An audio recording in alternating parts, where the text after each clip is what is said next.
Get everyone, be Asian Dad here. Today we're going to do the in-depth review of this Dell Precision 7740. Now this is a 17-inch mobile workstation and it's a beast of a computer. As you can see, it's quite a bit of a unit. But first I'd like to make thanks to the Dell ANZ team to make this review possible. And I have done an unboxing video of this computer. I'll put a link in the description below if you want to check that video out. First, I'm just going to go quickly skim through some of the specs of this computer, and you can kind of get a bit of a clue of how crazy this computer is. So you can actually spec this computer with a processor of anywhere between an i5 to a Xeon. Now these are running the 9th generation there, and you can actually spec these computers also up with RAM wise. You can go from 8 gigs to 128 gigs. Now that's pretty crazy. Now with the Xeon, of course, it can go up to 64 gigs of ECC RAM.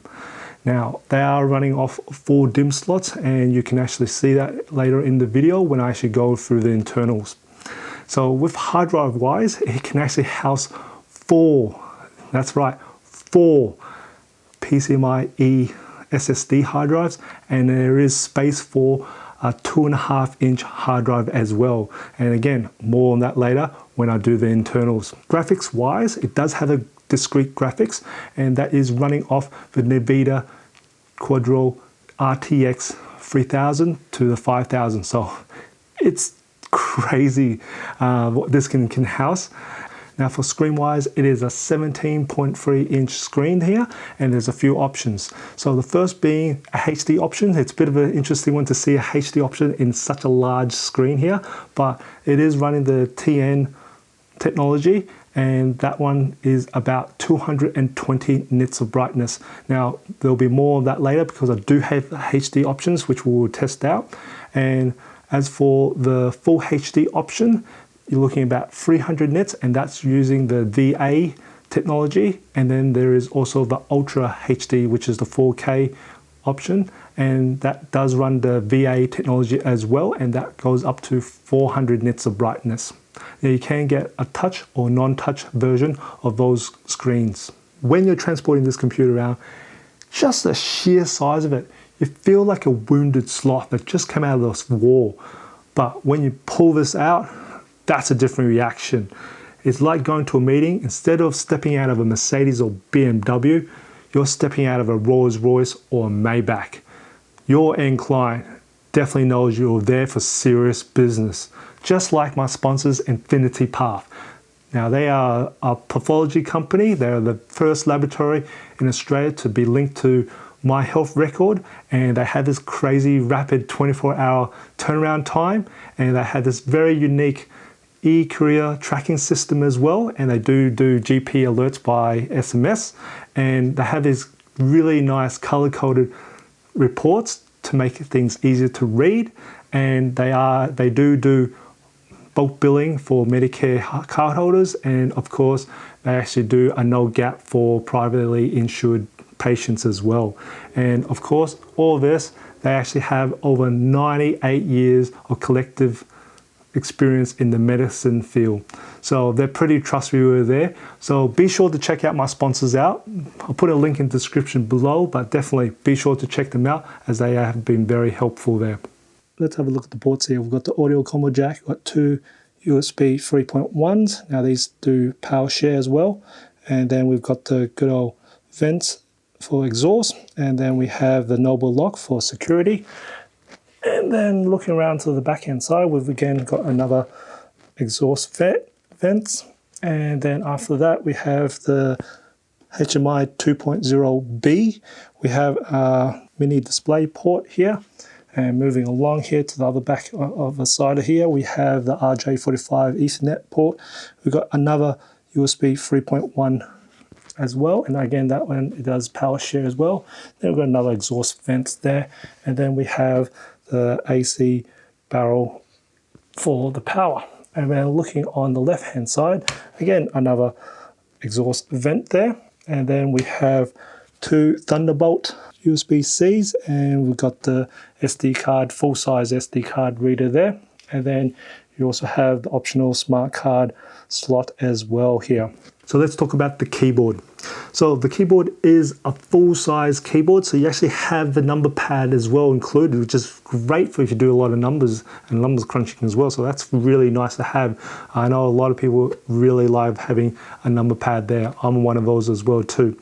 And as for travel-wise of the keys, you've got a decent amount of keys. It's got a very nice feel to the tactile feel to it as well too, and they're pretty nicely individually shaped. As for actually the feel of the surface, is a little not smooth, not rough. It's actually in between, so it's got a really nice feel to it, and it looks like it can take a fair bit of beating as you expect from a Dell computer. Now, it does have, in the middle there, you've got the track point, which I renamed it as the G-spot or the keyboard nipple. And of course, underneath the space bar, you've got the 3 buttons to actually take care of the track point there. And as for the trackpad there, now that trackpad it looks actually quite small, but it's actually quite large. It's just small because of how large this computer is, but it's actually decent enough for what it does. I do kind of wish they actually put the Dell Precision 5540 trackpad feel to it in the 7740. I do like the more of a glass feel to it, smoother feel to it. This one is not. It's actually got a more of a rougher feel to it. It's more like the actual Latitude series. So I actually still don't mind it. And again, you've got 3 buttons there for your left, right, and middle click anyway. So, and you can do multi-touch, of course, for these. Now, as for the actually feel of this computer itself, the inside of it is got a bit of a sort of rubber feel to it. So, and it can take a fair bit of roughness to it for sure. And the side is all aluminium base. And for the top here, at the moment, it is depending on your screen that you get. So this one I've got here is the carbon fiber version. There is an aluminium version as well, or a normal version as well. And as for the bottom here, it's just all plastic there, so nothing really fancy there about that. So which is pretty durable there. So looking at the sound of this computer, it does have 2 speakers and they're located on the bottom end of the computer. You're looking at one under here and the other one down there. So they are facing down towards your surface or whatever surface you're currently on. And when I tested out the speakers here, at its maximum peak, my decibel meter read at 84.8 decibels. So that's its loudest there, which is decent. And for what I say for the quality of the sound was actually fairly good. It actually has a bit of bass. So you can actually hear the bass between 80 to 200 hertz. You actually have a bit of bass there to actually hear. So that's fantastic. And as for the high end, it didn't distort crazy too much. So definitely decent speakers in the 7740. It does come with a 240 watt power adapter. It's actually quite large, but it's actually not that crazy heavy for the size it is. And of course, being such a large one, it's to very much power this beast of a computer for all the amazing specs it does have. So that's not too bad there. Now, I do want to actually mention that if you're going to dock it, do get the Dell WD19DC version.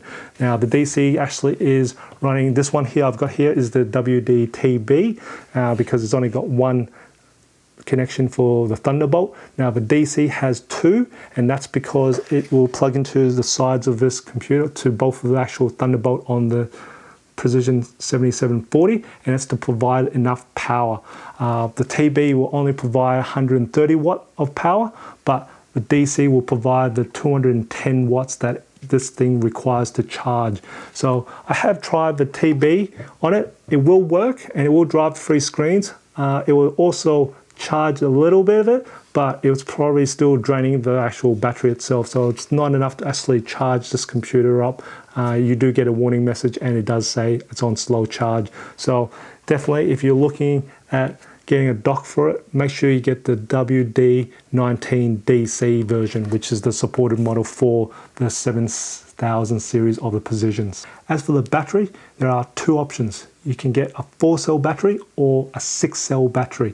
Now, the one that's in here is a 6-cell battery. So when I tested the battery life, I put it in performance mode, pretty much ran all the hardware at 100% utilization, and I got 1 hour and 40 minutes. Now, when I was just doing video encoding, which is still doing a fair bit of the computer a lot of processing there, especially the CPU, nearly 100% encoding, but the hard drive is running a little bit lower than that. I actually was getting about 2 hours 40. So you're looking in performance mode for the battery life anywhere between 1 hour and 40 to 2 hours 40. Now as for better battery mode, I was getting 11 hours there, and that's with the screen brightness at about 50%. Now when I have the computer in battery saving mode, I was getting 13.5 hours, and that's pretty much with the screen brightness at around about 10 to 20%. The starting weight of the Precision 7740 is 3.09 kilos. Now this one I have here is a 6-cell battery with 2 RAM slots and 1 PCMie slot, and also it is the carbon fiber with the HD screen, and that's coming at 3.36 kilos. And we might as well do its power adapter, and it's sitting at 842 grams. When I did the stress test of this computer here, I did take note of the temperatures and how loud this computer gets. Now, seeing from the crazy amount of exhaust vents this computer has, I was expecting it to have some serious thermal solutions, and this computer did not disappoint. So where the actual heat is when this computer is under load, you'll find it actually heats up above the keyboard, in between the keyboard and the screen hinge. So it's in that general area, which is unsurprisingly where the exhaust vents are. So which means they're doing the job fantastically. And as for the keyboard wise, you don't really feel much of the heat at all. And you'll see that in our measurements. Now when I had the computer running at 100% unionization, I put a food thermometer, that's kind of all I've got here, and I put it above the keyboard in the area between the keyboard and the hinge, and it read at 38.6 degrees Celsius, and the ambient temperature was 22 degrees, and my decibel meter read at 43 decibels. So it's not that crazy loud at all, even with the fan spinned up like crazy. Now I did it again with the food thermometer actually on the keyboard there in the middle, and it is running at 100% utilization, and it measured at 32 degrees Celsius, and again the decibel read at 43 decibels. So you can see it doesn't get hot at all on the keyboard, so which is amazing when the computer is running at 100% utilization. Now I did run the computer at 50% utilization, and I put my food thermometer above the keyboard in the area between, and it read at 39.2 degrees Celsius, and my decibel meter read at 40 decibels.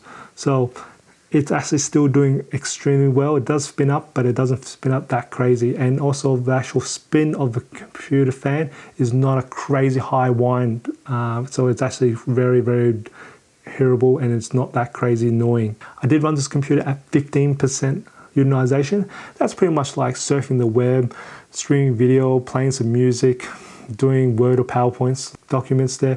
Not very strenuous work for this type of computer here. And pretty much my food thermometer above the keyboards was reading at 38 degrees Celsius, and my decibel meter was reading at 36 decibels. So that's pretty quiet. That's nearly silent there when it's just doing non-strenuous work there. And I did measure the keyboard temperature as well, and that came out 32.3 degrees Celsius, and again the ambient temperature was 22 degrees. So that's doing extremely well. So you can see overall the thermals on this is pretty amazing on this. So I like this computer for its thermals. I wouldn't be touching the bottom there. It still is hot. No laptop you should be putting on your lap there, but this one here, definitely don't.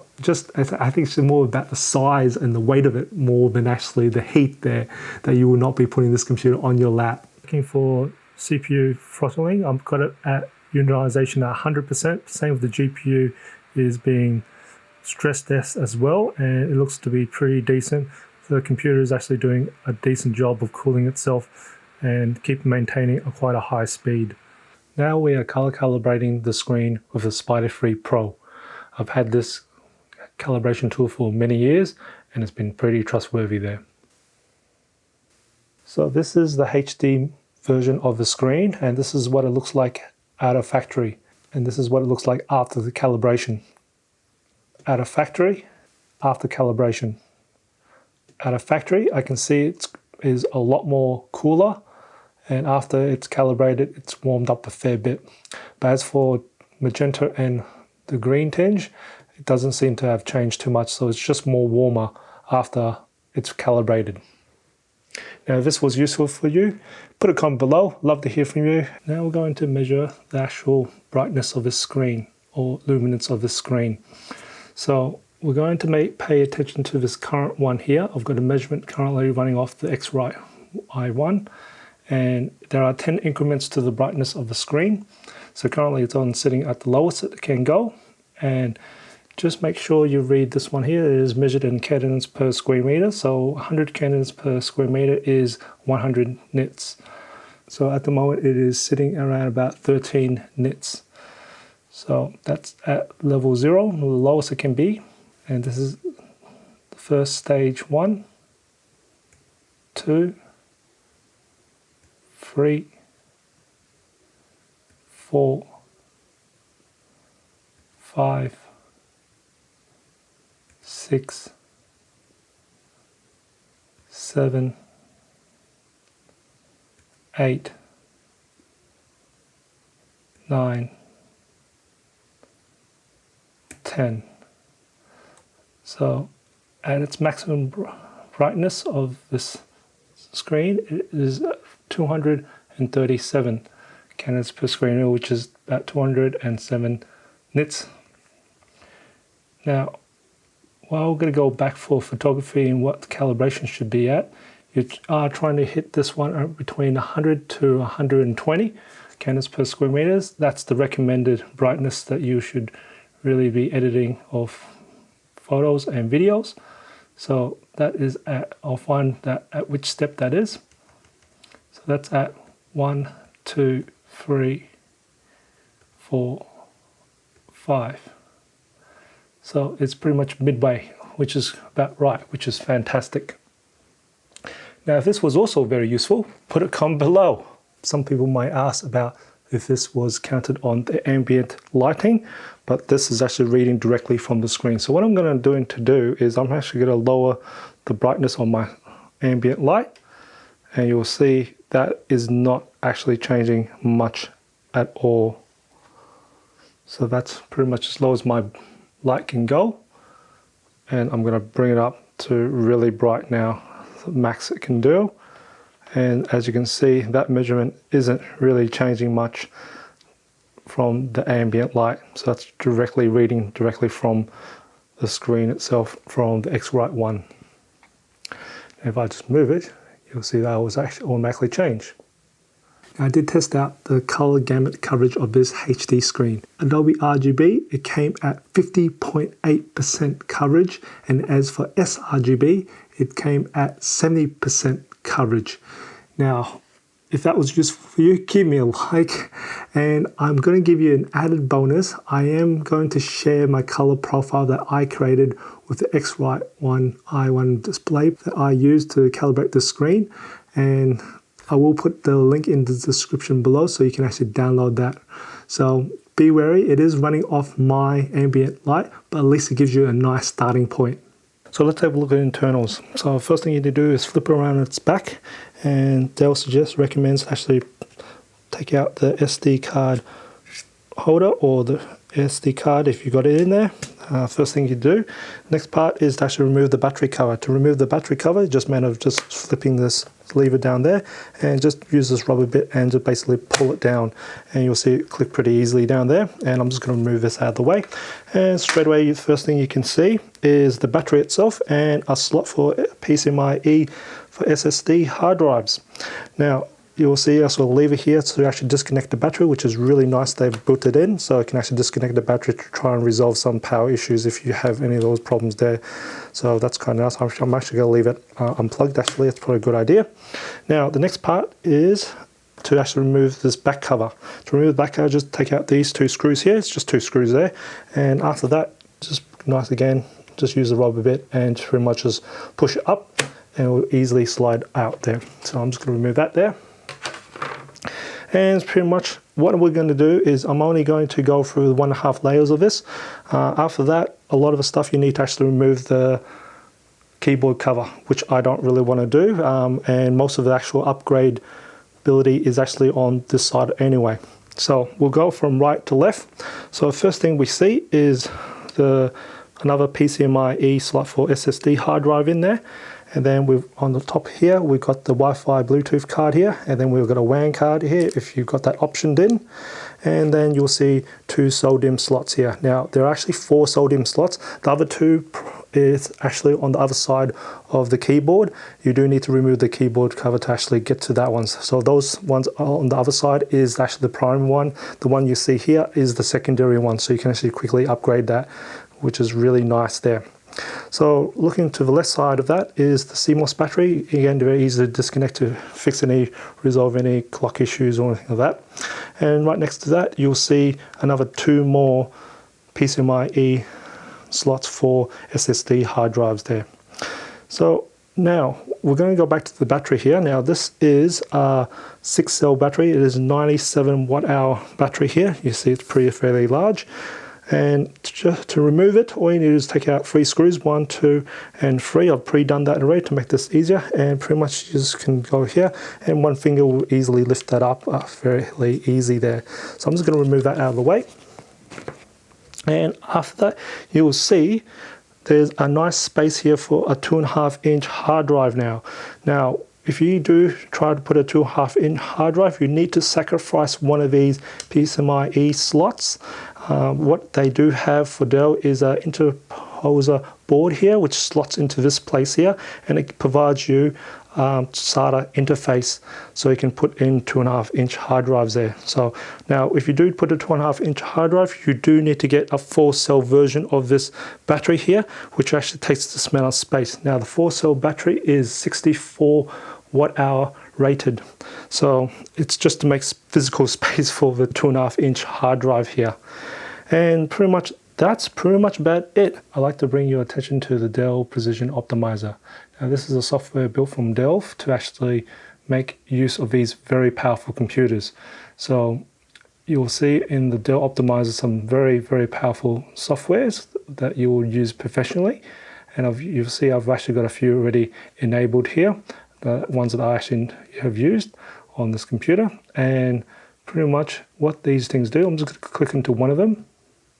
And what it does is it does CPU optimization, graphics optimizations, system and power optimization, and it all depends on your workload as well. So it can actually boost performance and also help you with increasing amount of battery life as well too.